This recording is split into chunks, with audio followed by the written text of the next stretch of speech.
தேற்றிடும் ஔஷதத்தின் மூலமாய் கர்த்தர் நம்ம கொடுக்கிறதான வார்த்தை ஆதியாகமத்தின் புஸ்தகம் 33வது அதிகாரம் 14வது வசனம். அதற்கு அவர், என் சமூகம் உனக்கு முன்பாக செல்லும், நான் உனக்கு இளைப்பாறுதல் தருவேன் என்றார். ஹல்லேலூயா.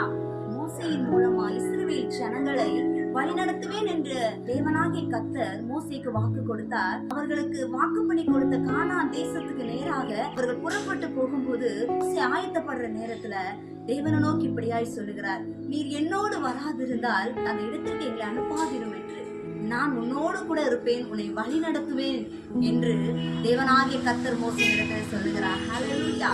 வார்த்தை கேட்கிற பிரியமானவர்களே, சில காரியங்கள், சில பொறுப்புகள், சில தலைமைத்துவங்கள், இப்படிப்பட்ட காரியங்கள்ல நீங்க இருப்பீங்கன்னா இதை எப்படி நடத்த போகிறேன், இப்படிப்பட்ட காரியங்களை நான் முயற்சி செய்வது என்று குழம்பிக் கொண்டு இருப்பீங்கன்னா தேவனாகிய கர்த்தர் உங்களோடு கூட இருப்பார், உங்களை வழி நடத்துவார்.